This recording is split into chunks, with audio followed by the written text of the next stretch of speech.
அனைவருக்கும் வணக்கம் ஐயா. என்னுடைய பெயர் பழனியப்பன். சொந்த ஊர் கணபதிப்பட்டி, தருமபுரி மாவட்டம், அரூர் வட்டம்.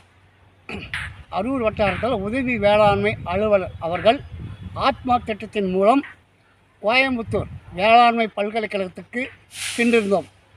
பேராசிரியர்கள் 3 நாள் பயிற்சி அளிக்கப்பட்டது. அந்த பயிற்சியில் ரசாயன உரங்களை தவிர்க்கவும் இயற்கை விவசாயத்துக்கு மாறுவதற்கு எங்களுக்கு தெரியாமல் இருந்தோம். அந்த 3 நாள் பயிற்சியில் நாங்கள் நல்ல முறையில் அம்மா ஐயா அவர்களும் பயிற்சி கொடுத்தார்கள். அந்த பயிற்சியில் ரொம்ப ஒரு 100% தெரிஞ்சு சொல்ல ஒரு 75-80% மனசில் பதிவு வச்சுக்கிட்டோம். நீண்ட காலமாக நாங்கள் இந்த பயிற்சியெல்லாம் பார்த்துருந்தோம்னா அந்த நிலைமை முதலே மாறிடலாம். பயிற்சி நாங்கள் இப்போ தான் கொடுத்துருக்காங்க. கொஞ்சம் கொஞ்சமாக இந்த மாற்றத்துக்கு நாங்கள் மாறுபடுவோம். இயற்கை விவசாயத்தினால் எங்களுடைய குழந்தைகள் நாங்கள் அடைந்த கஷ்டங்களாக எங்கள் குழந்தைகளும் நல்லா இயற்கை உணவை சாப்பிட்டு நோய் இல்லாத வாழ வேண்டும் என்று நாங்கள் ஆசைப்படுகிறோம். இப்போ இருக்கிற நோய்க்கு இயற்கை விவசாயத்துக்கு 100% மாறி ஆக வேண்டும். கொஞ்சம் கொஞ்சமாக படிப்படியாக நாங்கள் மாறுவதற்கு நல்ல வாய்ப்பு ஐயா அவர்கள் கொடுத்துருக்கார்கள். இதை எங்களால் ஏற்றுக்கொள்ளப்பட்டது. நன்றி, வணக்கம். சரிங்கய்யா, இப்போ இந்த தருணத்தில் ஐயா கிட்ட ஒரு சில வினாக்கள் வைக்கிறோம். இப்போது உங்களுக்கு முன்னாடி தாத்தா பாட்டி காலத்துலலாம் எப்படி விவசாயம் செஞ்சீங்க? அப்போ பொதுமக்களுக்கு என்ன மாதிரி வகையான நோய்கள்லாம் இருந்தது? என்ன மாதிரி வகையான மருத்துவ செலவுகள்லாம் ஆச்சு?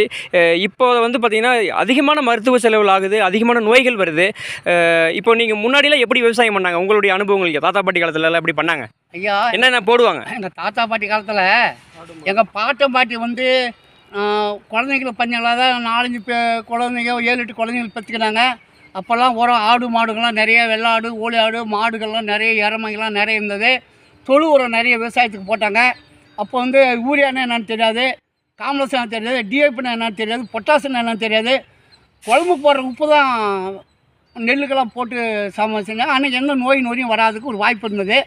அப்போல்லாம் பட்டி எருவு நல்லா கோமியம் நல்லா இருந்தது. இன்றைக்கி அந்த அப்பா இன்றைக்கெல்லாம் பிறந்து ஒரு குழந்தையோட ஆப்ரேஷன் பண்ணிக்கிறாங்க, 2 பிள்ளையோட ஆப்ரேஷன் பண்ணிக்கிறாங்க.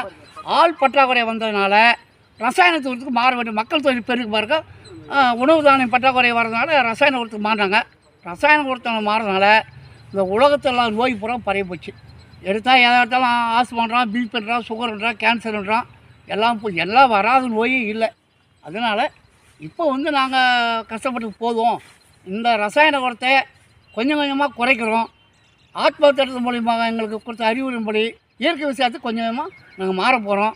அதே மாதிரி இப்போ சிந்து மாட்டு பால் விட்டு நாங்கள் நாட்டு மாட்டு பாலை குடிக்கிறதுக்கு ரொம்ப முயற்சி பண்ணுறோம். சிந்து மாட்டை குறைக்கிறோம், நாட்டு மாட்டு பால் வாங்க